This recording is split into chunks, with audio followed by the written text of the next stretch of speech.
Anti-anxiety medications for the Nclex. As usual, we'll start with a quiz. A client diagnosed with anxiety disorder is prescribed buspirone orally. When the client reports that it is difficult to swallow the tablets, the nurse provides which instruction to promote compliance? 1, crush the tablets before taking them. 2, mix the tablets uncrushed in applesauce. 3, purchase the liquid preparation with the next refill. And 4, call the primary healthcare provider for a change in medication. Again, we're not going to use the decision tree here. We're just going to go straight into it. So the correct answer would be number 1. Buspirone tablets may be crushed and administered without regards to meals. So this is an anti-anxiety medication. Again, mixing the tablet uncrushed in applesauce will not ensure ease of swallowing. So this is wrong. The medication is not available in liquid form. So this is wrong also. And again, it's premature to advise the client to call the primary healthcare provider for a change in medication without first trying alternative interventions. So you want to remember that most tablets can be crushed if needed to facilitate administration, but enteric-coated and sustained release tablets are not to be crushed. Capsules also are not to be crushed. So what are examples of our anti-anxiety medications? Remember, these drugs are used to treat various forms of anxiety, anxiety disorders, insomnia, seizures like your petit mal seizures. We use them also with acute manic episodes and panic attacks. And these medications act by affecting neurotransmitters. So most of them lead to generalized CNS depression, in particular with the benzodiazepines. There's this potential for psychological and physical dependence, even tolerance and overdosing with long-term use. So you need to keep that at the back of your mind. The benzodiazepines we talked about are for short-term use, while others like your buspirone are for long-term use. So examples of benzodiazepines would include what we have on our screen. And again, you would notice with these drugs, majority of them end with AM. So that's one way to remember your anti-anxiety medications.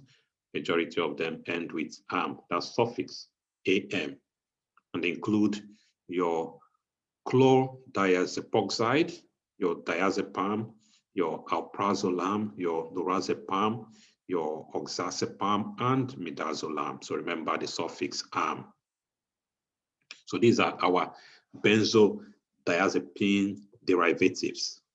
We could also have anxiolytics. So these anxiolytics are non-benzodiazepines, and they include our buspirone, which we talked about, and also your hydroxyzine. So these are anxiolytics. They are non-benzodiazepines derivatives. We could also use herbal supplements like your kava. This is very good for mood and stress disorders. It promotes relaxation and eases tension. So you want to remember kava. You could also use melatonin. These are another herbal supplement that's used to treat anxiety disorder. So what are the side effects that could arise from use of this drug? There could be sedation. So you want to expect that drowsiness, that sedative effect as a result of use of this drug. There could also be confusion. So you would see this dizziness when they start the medication, and you want to advise and encourage them to avoid activities that require alertness or a quick response until we know how the medication will affect them. Again, there's also potential for hepatic dysfunction. In terms of your nursing considerations for clients on these medications, remember we said there's a potential for addiction and overdose. So you want to use these drugs with caution in clients who may be suicidal or who have a history of addiction. Educate your client to avoid alcohol consumption because it also creates an additive CNS depressive effect. Remember we said this medication could create sedative effect, a depressive effect. So they should avoid alcohol, which would be an added CNS depressive effect on them. And again, they should also avoid other CNS depressant medications while on these medications. These are anti-anxiety medications. Also monitor the liver function of your clients. Again, want to use these medications cautiously in clients with history of liver or hepatic dysfunction. You want to educate your clients not to take medications if already taking an MAO inhibitor. So those are your monoamine oxidase inhibitors. Well, these were the first type of antidepressants developed. So examples would include your selegiline or your isocarboxazid, which is your Maplan, or the phenelzine, which is your Nadil, or the transylpromine, which is your Panate. We'll look at these in other courses.